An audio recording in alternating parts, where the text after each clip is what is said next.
এবার কিন্তু আমি শাকগুলো ধুয়ে নেব। এবার ঝুড়িতে ঢেলে নেব। শাকে কিন্তু প্রচুর বালি, ভালো। এর মধ্যে দিয়ে দেবো কাঁচা লঙ্কা, মধ্যে দিয়ে দেবো লবণ। দেখো লাল শাকটা কিন্তু জলটা কমে এসেছে আর সুন্দর কিন্তু ভাজাও হয়ে এসেছে। এত সুন্দর লাগছে কালারটা কিন্তু। তো লাল শাক ভাজা কিন্তু হয়ে গেছে। এই দেখো।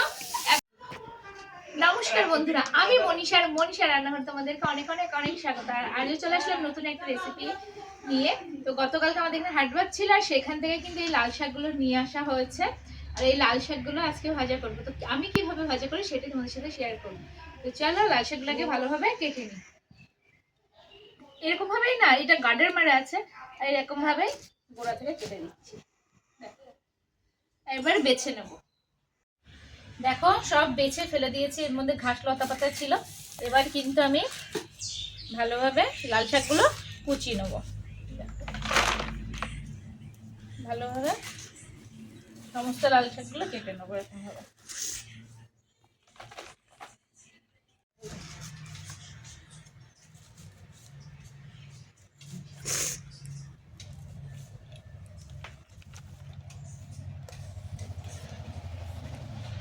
আবার কিন্তু এগুলো একইভাবে কেটে নেব। এবার কিন্তু আমি শাকগুলো ধুয়ে নেব। এবার ঝুড়িতে ঢেলে নেব। শাকে কিন্তু প্রচুর বালি, ভালো করে না ধুলে কিন্তু বালির জন্য খাওয়া যাবে। চলো শাকগুলো ধুয়ে আনি। এবার কিন্তু আমি রসুনটা কেটে নেব। শাকের মধ্যে রসুন আর কাঁচা লঙ্কা এই দুটো কিন্তু আমি কেটে নেবো। এখন রসুনগুলো আগে ভালো করে ছাড়িয়ে নিতে হবে।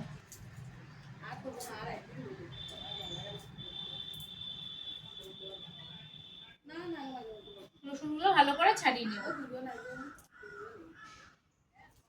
এবার দিয়ে দেবো সর্ষের তেল। এর মধ্যে দিয়ে দেবো শুকনো লঙ্কা। এর মধ্যে দিয়ে দেবো রসুন। এবার দিয়ে দেবো বাদাম। বাদামটা একটু লাল লাল করে ভেজে নেব। এর মধ্যে দিয়ে দেবো কাঁচা লঙ্কা।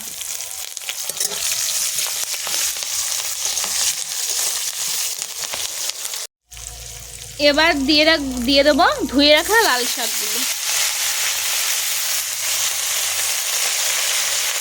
সামনে হাত দেবো না, তো দিয়ে দাও। আমার সামনে হাত দাও, তুমি ওই পিছনে হাত দাও। হ্যাঁ হ্যাঁ দাও দাও দাও। আসেনি। হ্যাঁ এবার লাল শাকের মধ্যে দিয়ে দেবো লবণ। এবার লাল শাকে দিয়ে দেবো লবণ। হলুদ কিন্তু দেবো না, কারণ লাল শাক না হলে কিন্তু সাদা হয়ে যাবে, মানে সাদা সাদা কালার হয়ে যাবে। লাল শাকের লাল রংটা ধরে রাখতে গেলে কিন্তু হলুদ ছাড়াই লাল শাক রান্না করতে হবে। আর যেহেতু লাল শাকটা পুরো কচি, এই জন্য আমি আর ঢাকা দেবো না, এমনি এভাবে আস্তে আস্তে হতে থাকবে।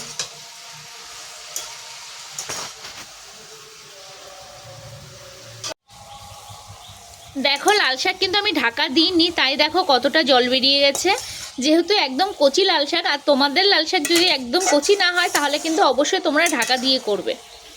দেখো কালারটা দেখেছো, পুরো লাল টকটক করছে। দেখো লাল শাকটা কিন্তু জলটা কমে এসেছে আর সুন্দর কিন্তু ভাজাও হয়ে এসেছে।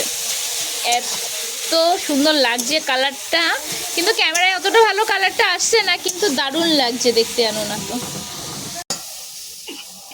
তো লাল শাক ভাজা কিন্তু হয়ে গেছে। এই দেখো এত সুন্দর লাগছে কালারটা। আর এখন নামিয়ে নেব। আর তোমাদের লাল শাক ভাজার ভিডিওটা কেমন লাগলো অবশ্যই কিন্তু কমেন্টে জানিও। আর যদি ভালো লেগে থাকে প্লিজ লাইক কমেন্ট শেয়ার করো। আর যারা এখনো সাবস্ক্রাইব করো প্লিজ সাবস্ক্রাইব করে দেখো। তো বাড়িতে অবশ্যই একবার ট্রাই করে দেখো। টাটা সবাইকে।